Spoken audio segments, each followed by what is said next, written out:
Wadimor, tentu sarung kita. Langsung. Assalamualaikum warahmatullahi wabarakatuh. A'udzu billahi minasy syaithanir rajim. Bismillahirrahmanirrahim. Ya ayyuhalladzina amanu tubu ilallahi taubatan nasuha. Asa rabbukum an yukaffira ankum sayyiatikum wa yudkhilakum jannatin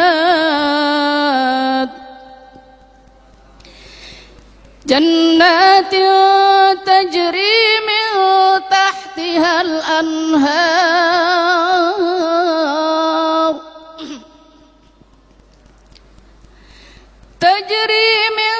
tahtihal anharu yawma la yukhzillahun nabiy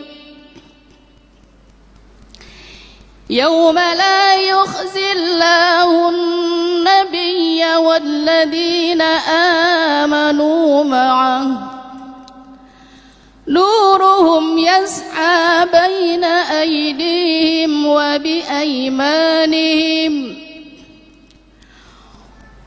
وبأيمانهم يقولون ربنا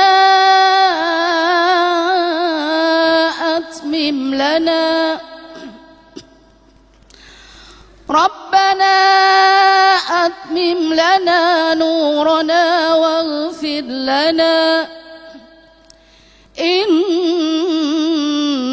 على كل شيء قدير صدق الله العظيم. Assalamualaikum warahmatullahi wabarakatuh. Bismillahirrahmanirrahim. Assalamualaikum warahmatullahi wabarakatuh. Alhamdulillahirrahmanirrahim, pemirsa, kita dapat bertemu kembali dalam Majelis Ilmu Damai Indonesiaku. Dan hari ini kami bersiaran langsung dari Masjid Siti Rawani, Sekolah Al-Fajar, Jalan Gunung Putri, Jatirasa, Jati Asih. Untukmu agamamu, untukku agamamu, merupakan salah satu firman Allah yang tertulis pada surat Al-Kafirun ayat 6 yang menjelaskan bahwa Islam merupakan agama yang toleran, sekaligus juga menjelaskan bahwa kita sebagai muslimin harus berpegang teguh pada akidah dan juga ajaran Islam. Hari ini Damai Indonesiaku akan membahasnya dengan mengusung tema toleransi menurut pandangan Islam, yang tentunya akan dibahas oleh guru-guru kita di dalam yang sudah bersama dengan rekan saya, Mas Agung, silakan. Baik, terima kasih Syasha. Bismillahirrahmanirrahim. Assalamualaikum warahmatullahi wabarakatuh. Alhamdulillahirabbil alamin. Allahumma shalli ala sayyidina Muhammad wa ala ali sayyidina Muhammad. Puji syukur yang kembali mempertemukan kita dalam Majelis Ilmu Damai Indonesiaku, dan sekali lagi terima kasih kepada Masjid Siti Rawani, Sekolah Al-Fajar, Jalan Gunung Putri, Jatirasa, Jati Asih, Bekasi, dan khususnya kepada yang kita cintai Dr. Kiai Haji Abdullah Maki, pembina Masjid Siti Rawani, Dr. Kiai Haji Mahmud Rahmatullah, Ketua DKM Siti Rawani. Alhamdulillah, dalam kesempatan kali ini guru-guru yang kita cintai telah hadir bersama kita, Ustadz Asmar Lambo, Ustadz Jainuddin, Ustadz Jumharudin, dan Ustadz Tile yang akan mengangkat satu tema yang insya Allah ini akan semakin menambah pemahaman kita apa sesungguhnya toleransi. Tentunya masih bersama kami Damai Indonesiaku yang dipersembahkan oleh Sarung Wadimor, tentu sarung kita. Selamat mengikuti.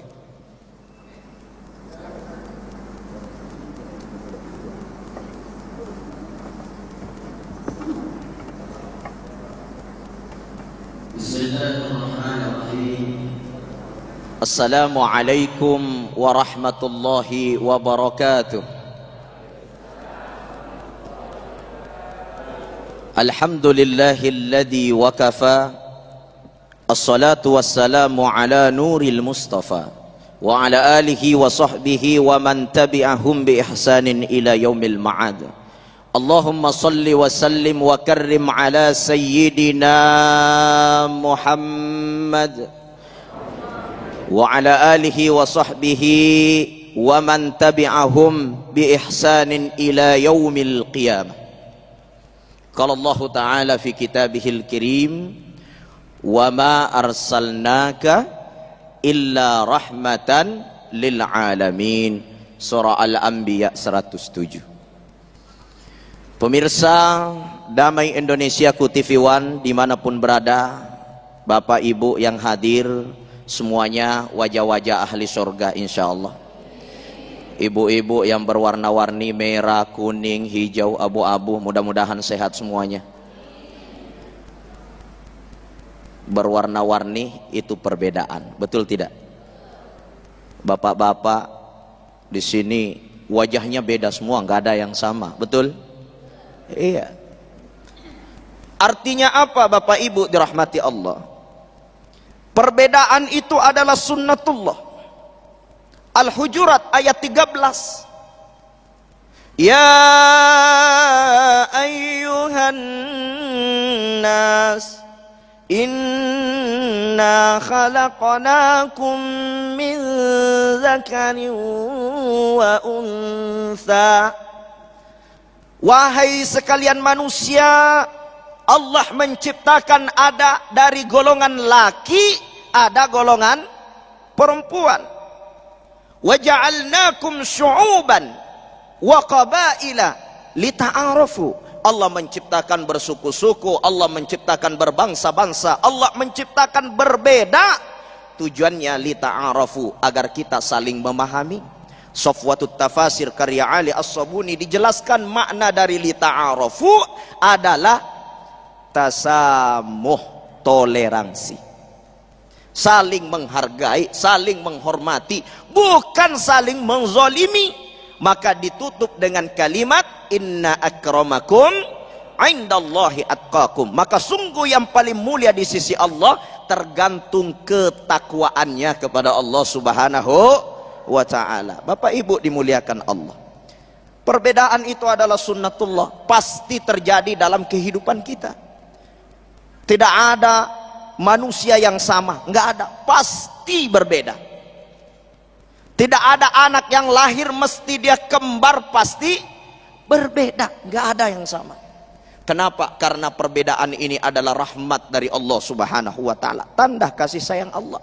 Bagaimana kalau ibu suaminya sama semua, bisa tukaran gitu, betul tidak? Sandal kita semua sama, nggak ada yang beda sedikit pun. Bertengkar orang keluar dari masjid soalnya sandalnya sama semua. Allah menciptakan atas, bawah, kiri, kanan, depan, belakang, itu adalah wujud di mana kasih sayang Allah kepada kita sebagai hambanya, yang mana Allah adalah yang paling tinggi, maha mengatur dengan penuh kebijakan dan kasih sayang. Maka dari itu jangan kita memaksakan kehendak. Ini yang kedua, toleransi, tidak boleh memaksakan kehendak. Nggak boleh kita memaksa orang menjadi orang yang ikut dengan akidah kita. Tidak boleh memaksa seseorang untuk ikut keyakinan kita, nggak boleh. Sampai-sampai Nabi Muhammad, Nabi yang paling mulia, Nabi yang paling suci, Nabi yang paling tinggi, tak ada dosa, ditegur sama Allah. Innaka la tahdi man ahbabta. Wahai Muhammad, kau tidak bisa memberikan petunjuk siapa yang kau inginkan. Ya, innaka la tahdi man ahbabta. Kamu tidak bisa memberi hidayah siapa yang kamu inginkan. Tapi hidayah itu wa yahdi mayyasha. Allah punya otoritas sendiri, mengatur sendiri. Wa yahdi mayyasha. Allah punya kehendak memberikan hidayah siapa yang dikehendaki. Maka dari itu Bapak Ibu, tidak boleh kita memaksakan keyakinan kita agar orang ikut dengan keyakinan kita. Nah, satu-satunya jalan yang harus kita miliki adalah menghargai, menghormati, berlapang dada. Lakum dinukum waliyadin. Agamamu agamamu, agamaku agamaku. Sama-sama agama saja ada toleransinya. Lana a'maluna walakum a'malukum. Amalmu amalmu, amalku amalku. Kewajiban kita fadzakir fa inna dzikra tanfa'ul mu'minin. Memang dakwah, ngajak mereka, dakwahin mereka, sentuh hati mereka agar dia bisa masuk ke jalan yang benar. Tapi bila Allah tidak memberi hidayah, tidak ada satu manusia yang mampu memberi hidayah. Bila Allah ingin memberi hidayah kepada seseorang, tidak ada juga satu manusia yang bisa menghalanginya. Bapak Ibu dirahmati Allah. Nah, ketika kita melihat kondisi zaman modern saat ini, tentu kita menyaksikan berbagai media, mulai dari media online, media cetak. Tentu kita biasa menyaksikan di berbagai aplikasi-aplikasi online, ya, di sosial media. Toleransi ini justru banyak orang tidak bisa membedakan mana toleransi, mana mencampur adukkan kebenaran dan kebatilan. Nah, ini yang masalah.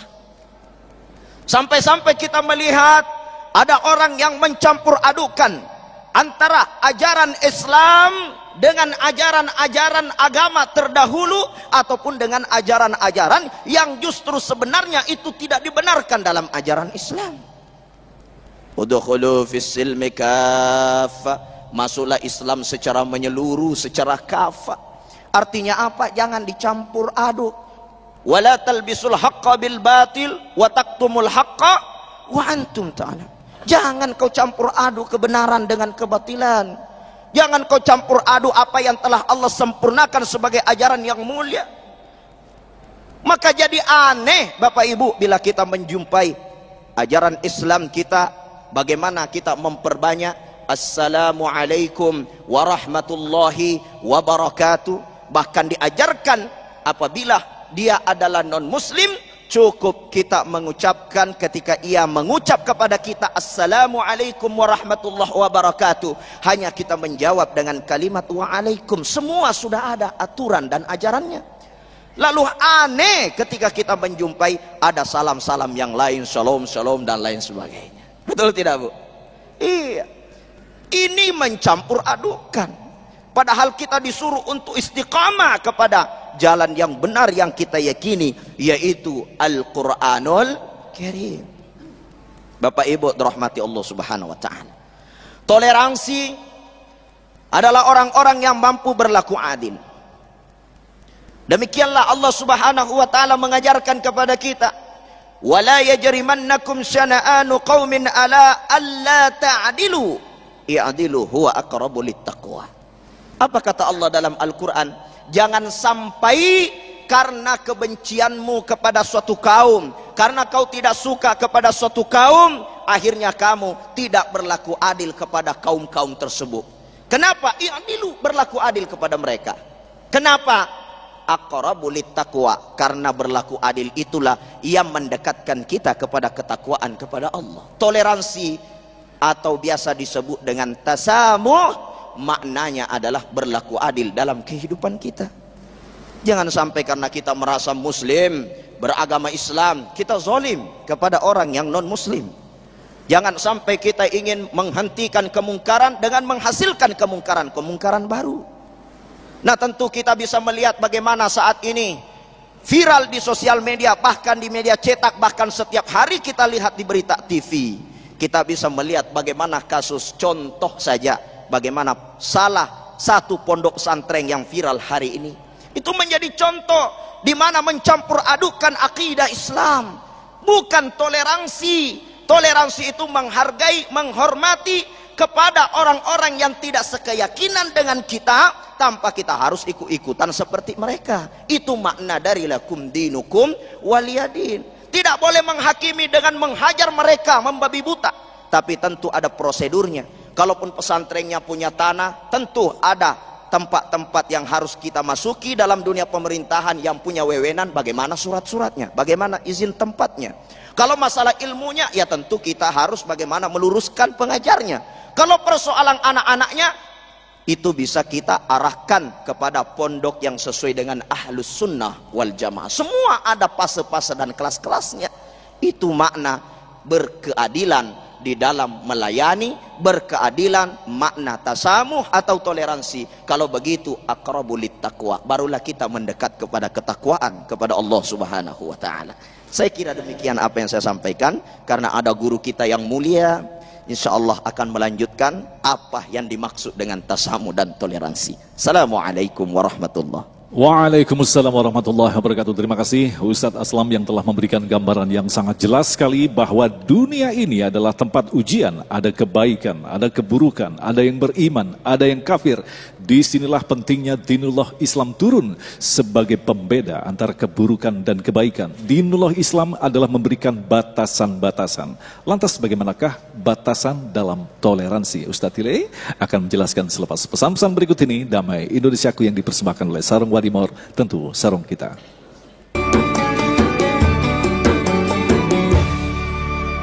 Terima kasih pemirsa, masih bersama kami dalam Damai Indonesiaku.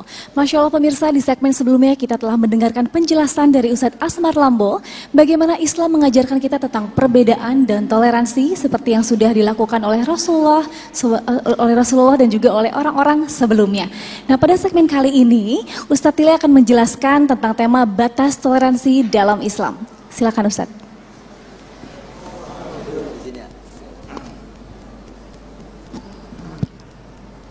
Assalamualaikum warahmatullahi wabarakatuh.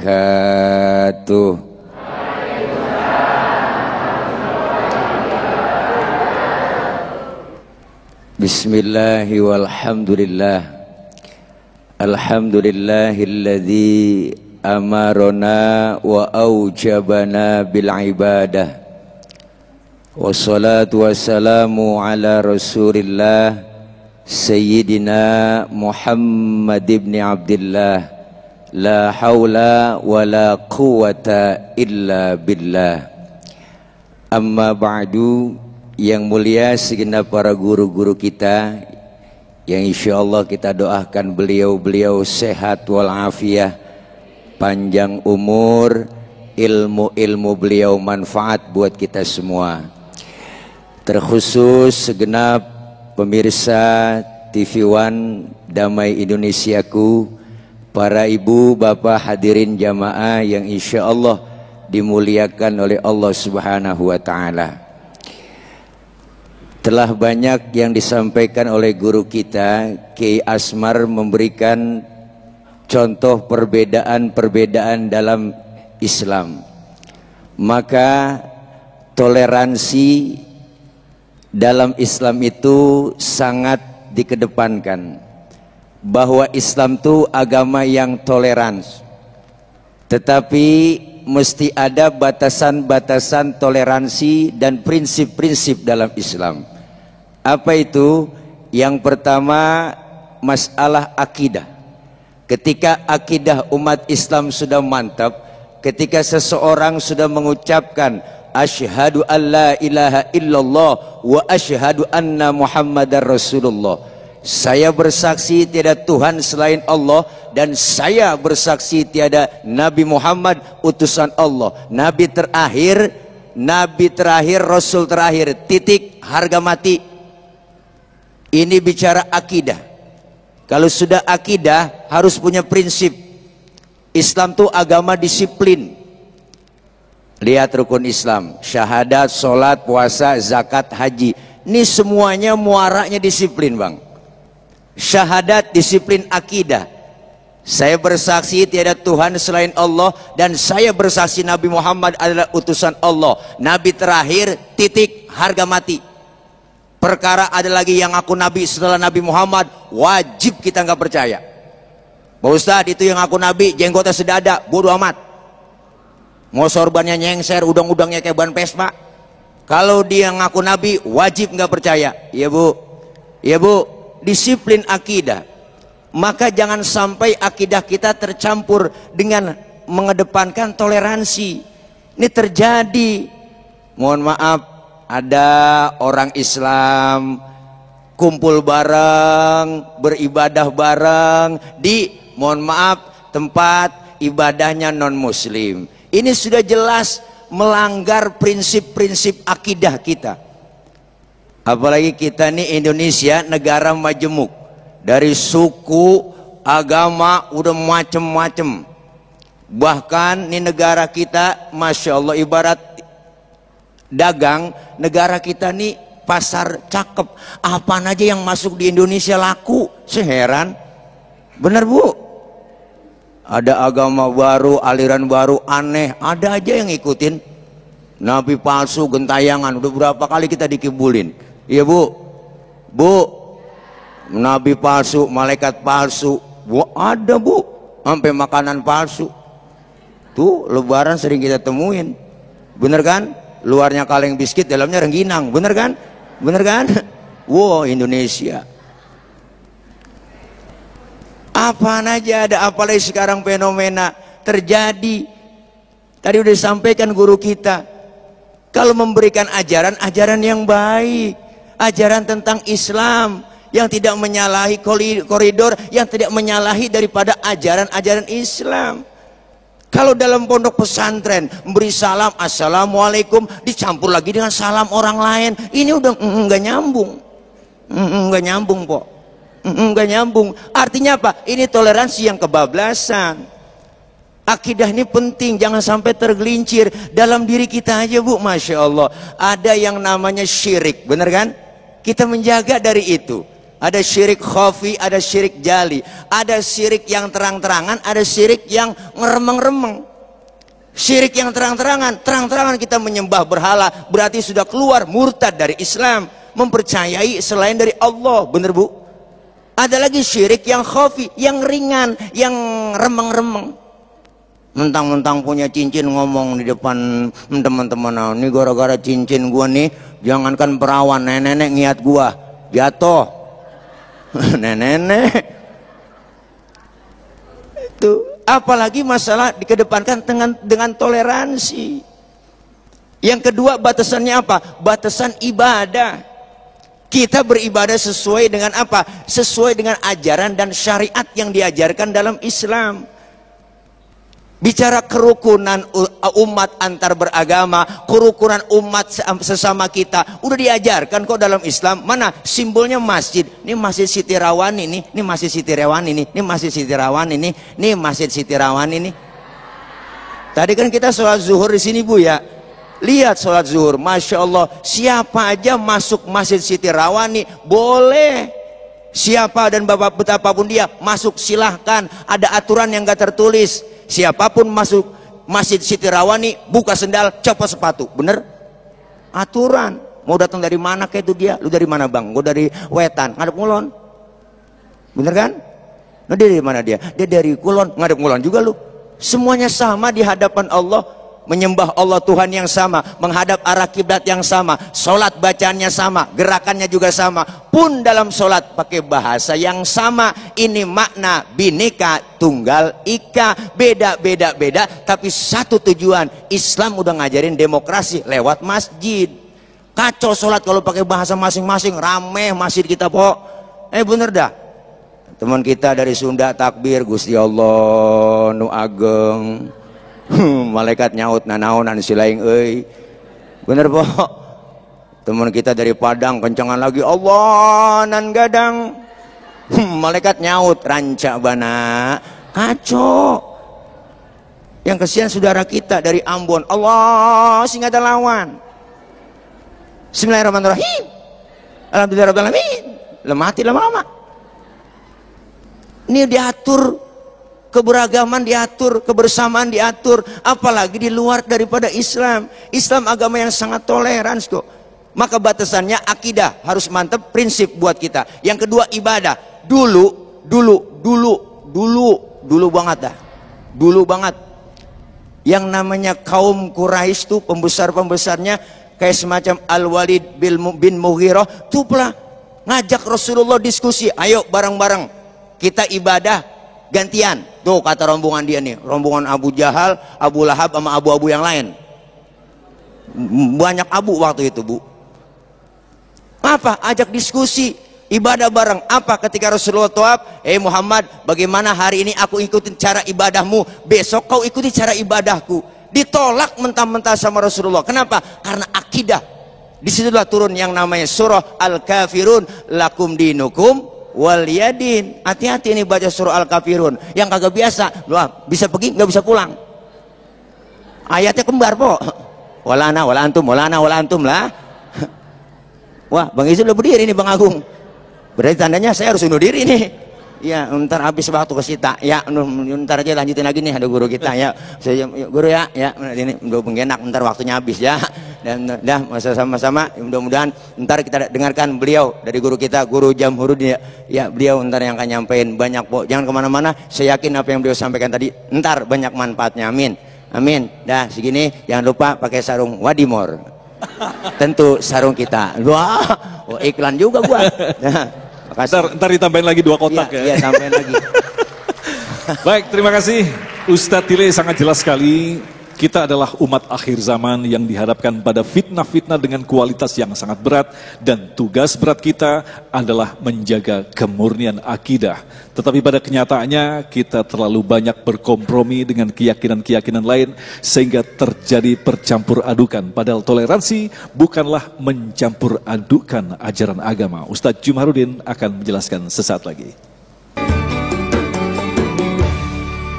Terima kasih pemirsa, masih bersama kami Damai Nusaku yang mengangkat tema tentang toleransi. Di dalam Al-Quran sudah sangat jelas mana yang disebut dengan batil, mana yang disebut dengan kebenaran. Tetapi pada kenyataannya ketika kita hidup bersama dalam sebuah perbedaan yang amat sangat, seringkali kita justru melemahkan keyakinan kita. Padahal toleransi bukanlah mencampur adukan ajaran agama kita masing-masing. Ustadz Jumaruddin akan menjelaskan untuk kita, silakan. Ya. Bismillah. Assalamualaikum warahmatullahi wabarakatuh. Alhamdulillahilladzi ja'ala min ayatihi khalqus samawati wal ard wa ikhtilafu alsinatina wa alwanina inna fi dzalika laayatin lil alimin. Allahumma salli wa sallim wa barik ala nabiyyina Muhammadin sallallahu alaihi wasallam wa ala alihi wa ashabihi wa man sara ala nahjihi bi ihsanin ila yaumiddin, amma ba'd. Yang sama-sama kita muliakan guru kita Kiai Haji Asmar Lambo hafizahullah, dan juga Kiai Haji Tele, semoga Allah menjaga beliau. Dan tidak lupa kepada host kita yang luar biasa Ustadz Agung, semoga Allah memberkahi beliau. Pengurus Masjid Siti Rawani dan jamaah Masjid Siti Rawani, serta pemirsa TV One dimanapun Anda berada, semoga Allah memberkahi kita semuanya, amin ya rabbal alam. Di antara ciri orang itu beragamanya benar, dia berbeda dalam banyak hal dengan penganut agama yang lain. Betul atau tidak? Kira-kira orang baik sama orang jahat sama nggak? Makanan orang yang baik dengan orang yang tidak baik sama nggak? Cara berpakaiannya sama tidak? Maka ciri orang itu beragama benar ketika dia berbeda prinsip hidupnya, tata cara hidupnya, nilai hidupnya dengan orang lain. Kalau kita beragama Islam, maka berarti beragama Islam yang benar ketika cara hidup kita sesuai dengan ajaran Islam. Tapi kalau Islam kita kagak benar, cara pakaian kita cara pakaian non muslim. Gak benar tuh, betul atau tidak? Makanan yang halal kita dengan makanan yang halal non muslim sama tidak? Tidak. Makanya tadi Ustadz Tele tadi mengatakan Tile ya. Mohon maaf ini saya agak-agak bule dikit. Apa tadi Ustaz? Tile ya. Ketika turun firman Allah, qul ya ayyuhal kafirun la a'budu ma ta'budun.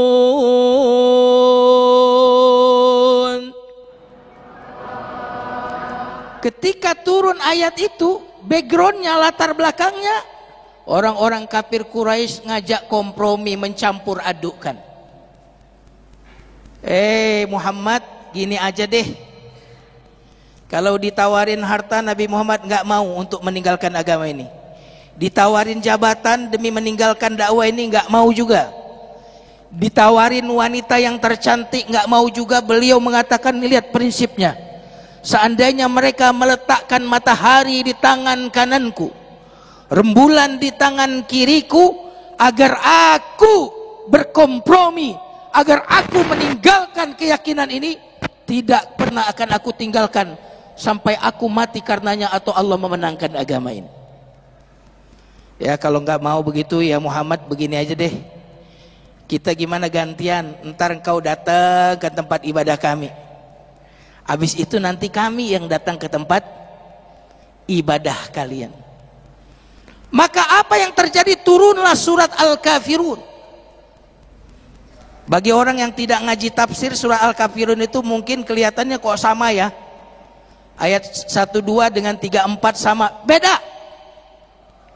Qul, katakan hei Muhammad, ya ayyuhal kafirun, wahai orang-orang kafir, la a'budu ma ta'budun, aku tidak menyembah Tuhan yang kalian sembah, wala antum abiduna ma a'bud, kalian tidak juga menyembah Tuhan yang aku sembah.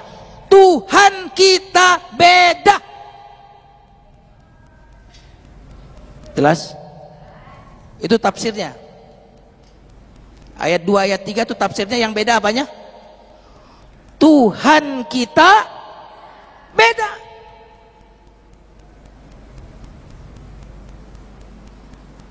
Makanya jelas Tuhan kita apa? Qul huwallahu ahad, menolak trinitas. Silakan wahai non muslim, teman-teman Nasrani, Yahudi, meyakini Tuhan kalian, Tuhan kalian 3, 4, silakan. Tapi Tuhan saya beda ya, Tuhan saya ahad. Nanti ke bawah, Tuhanku lam yalid walam yulad, berarti menolak apa tuh? Menolak Tuhan itu memiliki keturunan. Walam yakullahu kufuwan ahad, menolak Tuhan yang sepadan. Ada Tuhan malam, ada Tuhan siang, ada Tuhan besar, ada Tuhan kecil, ada Tuhan kebaikan, ada Tuhan kegelapan. Surat Al-Ikhlas membuat kita tahu siapa yang kita sembah. Lalu ayat berikutnya gimana tafsirnya Ustaz? Wala ana abidum ma'abattum, saya bukan menyembah, bukan penyembah apa yang kalian sedang sembah, dan kalian bukan penyembah yang aku sembah. Tafsirnya apa? Kalau tadi Tuhan kita beda, kalau yang kedua ini cara kita nyembah beda. Caraku nyembah Tuhanku beda, cara kalian nyembah Tuhan kalian beda. Jelas? Jadi kita beda. Setuju ya? Tapi meskipun beda, aku tidak akan menyakitimu, aku tidak akan mencelamu, aku tidak akan menghujat Tuhanmu, aku tidak akan melarangmu beribadah. Lakum, subhanallah. Maka kalau kita di dalam beragama itu tidak bisa mengatakan tidak, kita selalu berkompromi dalam keyakinan orang lain. Apa yang agama yang lain lakukan, kita harus lakukan juga. Itu berarti orang yang tidak punya prinsip. Siapa ciri orang yang tidak punya prinsip?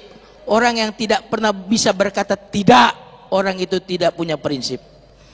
Jadi kalau kita mengatakan agamaku dengan agama kalian beda, itu prinsip, bukan fanatik. Dan semua orang mengatakan semua agama sama, orang itu tidak punya prinsip. Ingat, persatuan itu beda dengan sama. Makanya bahasa Inggrisnya sama itu sameness, sama. Tapi persatuan itu bukan sameness, tapi oneness, kayak TV One itu loh, TV One. Begitu. Ya, terima kasih banyak Ustadz Jumharudin yang telah menyampaikan tausiah yang sangat luar biasa. Dan pemirsa, sekarang di sebelah saya sudah ada satu jamaah dengan pertanyaan. Dengan Bapak siapa, Pak? Saya Pak Suwito. Pak Suwito, silakan disampaikan pertanyaannya, Pak. Oh iya. Assalamualaikum warahmatullahi wabarakatuh. Izin saya mau bertanya Pak Ustadz. Pertanyaan saya, misalnya kita itu terlahir dari keluarga non Muslim, terus kita mu'alaf lah katakan begitu. Nah, bagaimana kita agar terhadap orang tua kita tetap santun, juga dengan adik-adik kita, misalnya kakak kita. Nah, itu bagaimana kita menyikapinya atau bagaimana langkah-langkah kita gitu. Terima kasih Pak Ustadz. Assalamualaikum warahmatullahi wabarakatuh.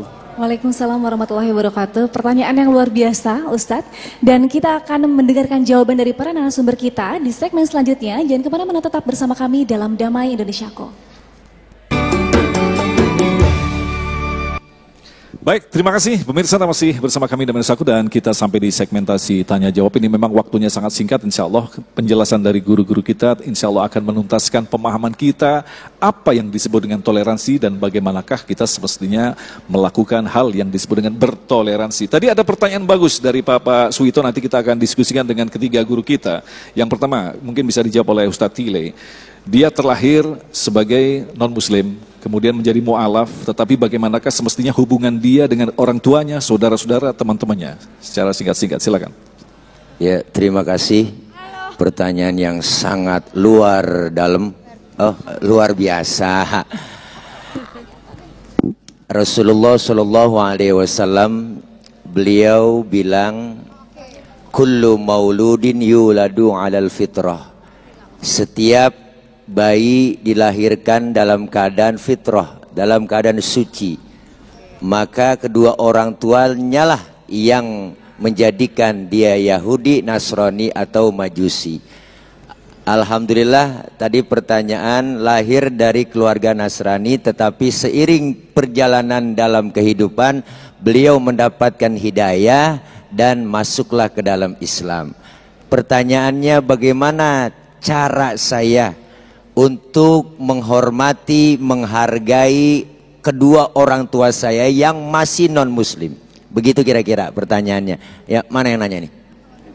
Wah, udah hilang. Oh iya, namanya siapa? Pak Suwito. Pak Suwito pasti orang Jawa. Ya, karena ujungnya O. Jadi sikap kita terhadap orang tua yang masih non-muslim, selama tidak mengganggu akidah, selama tidak mengikuti cara-cara beliau ibadah, kita terus dan bahkan terus dimaklumi. Kenapa? Contoh, dalam berbuat baik, tetap kita dengan orang tua berbuat baik walaupun orang tua kita non-muslim. Kita memberikan kasih sayang, memberikan sebagian rizki buat mereka, dan juga bermuamalah dalam kehidupan. Itu tentu diajarkan dalam Islam yang disebut toleransi. Tapi kalau sudah menyangkut akidah, menyangkut ibadah, maka di situ jelas nasnya, lakum dinukum waliyadin. Sesuai tadi ayat yang disampaikan oleh guru kita, bagimu agamamu, bagiku agamaku. Jadi ketika kita menghargai orang tua yang masih non-muslim, ibu bapak kita, tetap kita berbakti sesuai apa yang diajarkan oleh Rasulullah melalui agama kita, yaitu Islam. Tetap berbuat baik, kasih sayang, memberikan hadiah, memberikan sesuatu yang kita punya, kelebihan harta, kelebihan rezeki, dan juga mau bersilaturahim, terus sambung silaturahim. Insya Allah kita berharap agar mereka mendapatkan taufik dan hidayah pula seperti yang kita jalani. Itu terus kita berbuat muamalah, berbuat baik tetap dianjurkan di dalam Islam. Jangan pernah kita memusuhi cuma gara-gara beda agama, beda keyakinan, kita ribut, kita berantem, kita nggak akur, kita nggak pernah bersilaturahim. Itu sangat disalahkan dalam Islam. Inilah yang disebut toleransi yang sesungguhnya. Barangkali itu nanti ditambahkan oleh guru kita. Kalau memang kurang puas, silakan nyari kepuasan di luar. Makasih dari saya. Cari pengajian di luar maksudnya. Ya begitu kira-kira. Baik, Ustadz Jumahrudin tadi telah menjelaskan sedikit tafsir tentang lakum dinukum waliyadin. Artinya kita harus mengambil sikap yang tegas dalam urusan akidah. Itu di atas kertas seperti itu. Pada wilayah pemahaman memang seperti itu. Tapi pada kenyataannya yang sering terjadi ketika seorang anak atau siapapun keluar dan convert ke keyakinan yang lain, yang terjadi justru adalah pemutusan hubungan silaturahmi. Ini adalah bukan pekerjaan yang mudah. Lantas bagaimanakah mencari jalan yang paling bijaksana untuk menghadapi masalah ini? Ya, pertanyaan yang sangat luar biasa ya. Ada ayat yang keren sekali Mas Agung. Ternyata di dalam Islam perbedaan agama itu tidak menghalangi kita untuk menjadi besanan, menjalin besanan. Jadi kita bisa punya kakak ipar non muslim, bisa punya adik ipar non muslim, bahkan ada anak-anak kita ibunya adalah non muslim, tapi syaratnya non muslim adalah Yahudi dan Nasrani. Karena Yahudi dan Nasrani itu dalam perspektif agama kita namanya ahlul kitab. Makanya dibedakan antara non muslim yang di luar Yahudi dan Nasrani dengan musyrikin. Lam yakunil ladzina kafaru min ahlil kitabi wal musyrikin. Beda berarti. Penamaannya saja sudah beda. Bayangkan di dalam surat Al-Maidah Mas Agung sangat luar biasa. Wa ta'amul ladzina utul kitaba hillul lakum.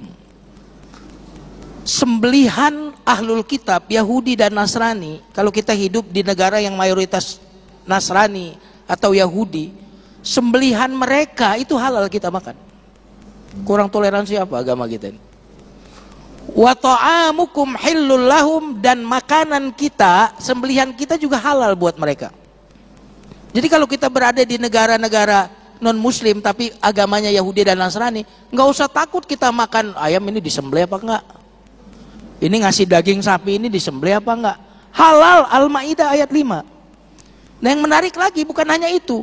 Wal muhsanatu minal ladzina utul kitab wal muhsanatu minal mu'minat, dan wanita wal muhsanatu minal ladzina utul kitab, wanita dari ahlul kitab, lanjutan dari surat itu juga halal dinikahi.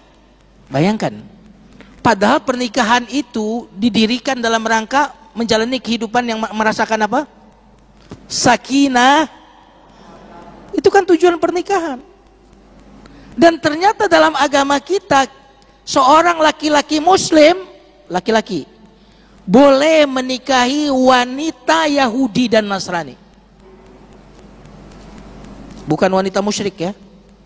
Kalau wanita yang dari agama Buddha nggak boleh, dari agama Hindu nggak boleh, dari agama yang musyrik penyembah berhala nggak boleh. Baik. Tapi wanita yang ahlul kitab, Al-Quran bukan hadis lagi, Al-Quran yang mengatakan itu dibolehkan untuk menjadi ibu bagi anak-anak kita. Baik. Tapi beda ya, laki-laki mereka tidak boleh menikahi wanita muslimah. Baik. Ini luar biasa. Baik, terima kasih Kiai, waktunya memang sangat singkat sekali. Dan Ustadz Aslam, kalau kita pahami tadi, bukankah di dalam Islam ada wilayah yang disebut dengan kompromi? Ketika kita ijtihad, kita dihadapkan pada pilihan-pilihan yang pada akhirnya kita mengambil satu keputusan, begitu kan? Nah, sekarang dalam kondisi seperti ini, ruang komprominya seperti apa ketika kita bertoleransi? Bapak Ibu dirahmati Allah, pertanyaan ini sangat luar dalam ya, luar biasa ya, Masya Allah. Ya, ikut-ikutan saya sama Ustadz Tile, guru kita, Masya Allah, sangat luar biasa ya.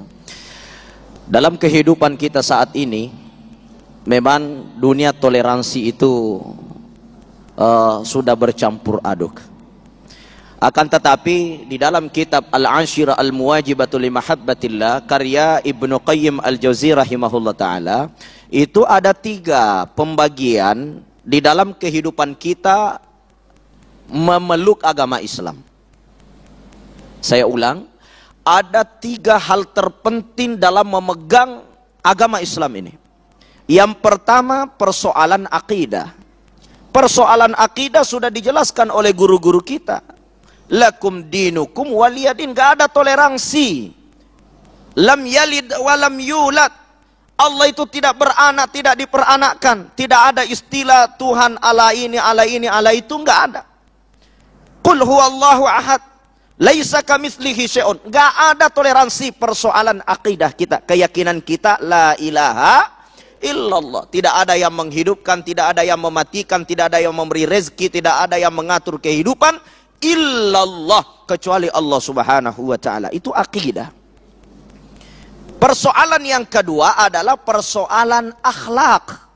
Inilah antara anak dengan orang tua, mungkin ibunya tiba-tiba jadi murtad, atau mungkin memang dia hadir dan lahir dari keluarga Nasrani atau keluarga Yahudi, kemudian dia masuk dalam Islam, keluarganya masih memeluk agama lain, dia wajib menghormati, dia wajib menghargai. Sampai-sampai Rasulullah mengajarkan kepada anak-anak non-muslim yang belum memeluk Islam dari keturunan Arab Quraisy, apa kata Rasul? Anak-anak tidak boleh meninggikan suaranya lebih tinggi dari suara orang tuanya, mesti orang tuanya pun belum memeluk Islam, anak-anaknya sudah pada masuk Islam. Ya, wala tarfa sautakum, jangan kau tinggikan suaramu dari suara orang tuamu. Artinya apa? Akhlak perlu dijaga, silaturahmi harus tetap berjalan. Itu namanya akhlak. Tapi akidah kita jelas tadi. Yang ketiga adalah persoalan muamalah. Ini yang ketiga. Muamalah ada aturannya. Berjual beli di antara mereka selama dalam jual beli itu tidak melanggar kaidah-kaidah yang diatur di dalam ajaran akidah kita, boleh. Tidak berlaku riba, muamalahnya boleh dengan non-muslim. Iya. Mungkin kita berjual beli dengan persoalan yang halal, boleh. Barang-barang yang halal, boleh. Tapi kalau jual beli babi, itu persoalannya nanti beda. Iya. Baik. Karena ada persoalan haram di dalam jual beli. Jadi 3 ini yang kita perhatikan. Akidah tidak ada toleransi. Akhlak wajib dijalankan. Muamalah harus diatur sesuai dengan aturan yang ada di dalam Quran dan Sunnah Nabi Muhammad sallallahu alaihi wasallam. Terima kasih Kiai dan pemirsa yang terhormati Allah. Sesaat lagi sahabat saya Sasa akan berbincang-bincang dengan seorang psikolog, Poppy Amalia, dengan tema perbedaan pola asuh anak. Selepas pesan-pesan berikut ini, tetaplah bersama kami Damai Indonesiaku. Terima kasih pemirsa, masih dalam Damai Indonesiaku, dan saat ini kita sedang berada di Bincang Keluarga bersama Mbak Poppy Amalia.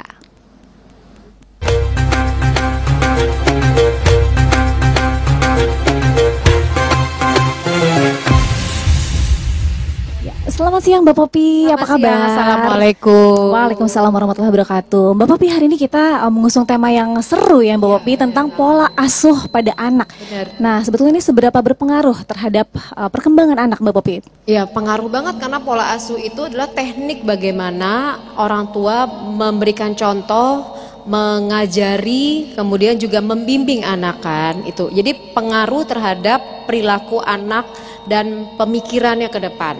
Baik, kalau misalkan pola asuh ini bagusnya diterapkan dari sejak kecil kah atau ada usia tertentu Mbak Poppy? Sejak lahir itu sudah diterapkan. Jadi memang bagaimana orang tuanya mencontohkan si anaknya kan ngelihat. Jadi kalau dari kecil apalagi di bawah 7 tahun itu apapun yang orang tua contohkan atau sampaikan itu akan menjadi keyakinannya. Gitu kan. Ya. Jadi perilakunya, sikapnya, perbuatannya, walaupun orang tua misalnya nggak menyuruh anaknya melakukan, tapi orang tuanya melakukan, itu yang anaknya akan lakukan. Baik. Children see, children do. Children see, children do. Children hear. Yes, jadi harus dicontohkan sama orang tuanya ya. Benar. Walaupun di usia tertentu nanti anak lebih banyak porsi bersama teman-temannya, akan tetap berpengaruh kah pola asuh ini Mbak Poppy? Pengaruh karena pembentukan dasarnya itu kan fundamentalnya di usia golden years itu kan. Nanti menambahkan iya, tapi self konsepnya atau dirinya memandang dia melihat ke dirinya sendiri itu udah kuat gitu loh. Baik itu penanaman nilai-nilai agama gitu kan, akidah, kemudian keyakinan dan lain-lain itu ditanamkan sejak dini. Jadi begitu dia keluar, dia melihat dari luar informasi-informasi, dia bisa membandingkan kemudian dia udah tahu ketetapan yang tetap itu di mana gitu loh. Baik, jadi memang pola asuh ini sangat mendasar dalam mendidik Banget, anak ya. banget. Lalu Mbak Popi, di keluarga ini kan banyak juga yang terjadi bahwa pola asuh antara suami istri itu kadang-kadang berbeda ya. Ya, benar. Nah ini bagaimana cara menyikapinya nih? Ya saya ketawa kenapa? Karena anak akan memilih yang paling permisif. Yang paling permisif, Yang baik. paling di ACC. Jadi misalnya mama tegas, papa banyak nego. Anak akan milih papa. Nah, dampaknya apa? Nggak bisa menjalankan satu pola asuh yang sama, jadi penuh dengan negosiasi gitu loh. Dan apalagi kalau nenek berbeda lagi. Udah itu Betul. anak akan nggak mau denger dengan aturan yang dilakukan oleh mamanya gitu kan. Karena nenek ngasih, mama bisa nanti nggak mau mama, mendingan sama nenek aja karena nggak seragam. Baik, berarti pola asuh ini memang harus sama atau bagaimana Harus solusinya sama Mbak Popi? diterapkannya. Jadi oke, kita akan memilih pola asuh yang apa? Oke, berarti di briefing nih. Maaf ya, misalnya kita ngomong orang tua kita, maaf ya Ma, kita sekarang pakai pola asuh gini. Mohon izin. Jadi nanti kalau misalnya kalau si adik nanya ini, Mama sama ya. Nggak, kita punya aturannya sama, jadi jangan berbeda. Sama suami juga gitu disampaikan. Baik, jadi sebelum mengasuh anak ini penting sekali untuk mendiskusikan, bukan hanya suami istri saja, tapi bersama orang-orang yang terlibat dalam pengasuhan anak ya Mbak Popi ya. Baik, nah kalau ngomong pola asuh nih kan banyak ya cara atau pola asuh atau parenting. Ada cara otoriter, permisif, apalagi tuh Mbak Popi tuh? Negosiasi, demokratis. Demokratis ya betul. Nah, itu yang paling baik yang diterapkan pada anak itu pasti ini pertanyaan dari banyak semua orang tua. Gimana nih Mbak? Gini, bener tadi kan ada permisif. Permisif itu terjadi karena orang tua merasa bersalah karena bekerja dua-duanya, tidak ada waktu, akhirnya apapun yang anaknya minta kasih gitu loh. Apapun iya, atau tadi nenek, kakek sayang mata sama anak, permisif gitu kan. Nah, kalau otoriter satu komando. Jadi ada komando, apa kata mama semua adalah titah gitu kan. Apa kata papa adalah kok titah. Nah, satu lagi ada demokratis. Demokratis itu setiap ada satu persoalan diskusi. Nah, sebaiknya yang mana yang demokratis? Karena kalau kita menerapkan teknik demokratis, kelak pada saat anak ke depan dia melihat ada sesuatu hal yang berbeda dari perspektifnya, ajaran-ajaran dari yang diterapkan di keluarganya, dia akan mengajak dialog. Baik. Gitu loh, Mah ada orang yang melakukan seperti ini, menurut pendapat Mama gimana? Kalau kita juga pada saat dengerin anak ngomong kayak gitu jangan langsung dipatahkan loh. Ya, didengarkan. Menurut pendapat kakak gimana? Dengerin dulu. Baik, nah tadi berhubungan tentang perbedaan tadi Mbak Popi singgung. Nah bagaimana kalau anak ini sudah masuk usia sekolah, lalu dia bertemu dengan teman-temannya yang berbeda agama nih Mbak Popi. Bagaimana cara mengajarkan anak tentang toleransi ini? Ya, kalau anak dari kecil diajarkan untuk namanya basic bahwa ada perbedaan gitu kan, diajarin toleransi sejak dini. Nah, ini akan berlaku nih. Anak juga toleransi tidak terhadap agama saja, tapi juga akan terhadap fisik anak orang lain, pemikiran orang lain gitu loh. Jadi pada saat ada orang yang fisiknya maaf banget punya kecacatan, dia tidak membuli. Gitu loh. Pada saat ada orang yang berbeda agama, dia tidak menjauhi gitu. Baik. Tapi dia memahami bahwa ternyata ada perbedaan walaupun dia punya keakidahan atau keyakinan terhadap agamanya. Gitu. Baik, jadi tadi berhubungan dengan pola asuh demokratis tadi ya. Baik, luar biasa, sangat seru sekali pemirsa memang mengenai pola asuh terhadap anak ini ya Mbak Popi ya. Benar. Nah, pemirsa, kami masih di Damai Indonesiaku, jangan kemana-mana, kami akan kembali usai jeda.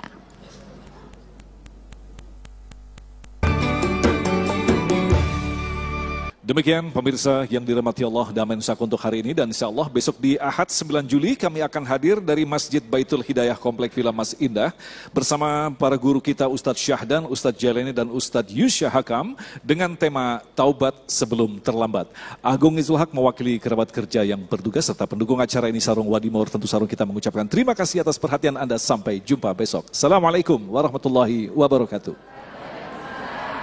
Jamaah sekalian, mari kita berdoa agar majelis ini menjadi majelis yang diberkahi oleh Allah Subhanahu wa taala. Astaghfirullahalazim. Allahumma shalli ala Muhammad wa ala ali sayyidina Muhammad. Alhamdulillahi rabbil alamin. Allahumma alif baina qulubina wa aslih zata bainina. Allahumma tahhir qulubana, hassin furujana. Ya Allah, Engkau tahu hati kami telah berkumpul dalam ketaatan kepadamu, telah bersatu dalam bertauhid kepadamu ya Allah. Kuatkan ikatan hati kami semuanya ya Allah. Abadikan cinta hati kami ya Allah. Penuhi hati kami dengan cahayamu yang tidak pernah pudar. Ya Allah, lapangkan dada kami dengan iman yang penuh kepadamu dan indahnya tawakal kepadamu. Hidupkan hati kami dengan pengetahuan yang dalam tentangmu. Matikan kami dalam keadaan syahid di jalanmu. Rabbana atina fid dunya hasanah wa fil akhirati hasanah wa qina adzabannar. Subhana rabbika rabbil izzati amma yasifun wa salamun alal mursalin walhamdulillahi rabbil alamin. Wassalamualaikum warahmatullahi wabarakatuh.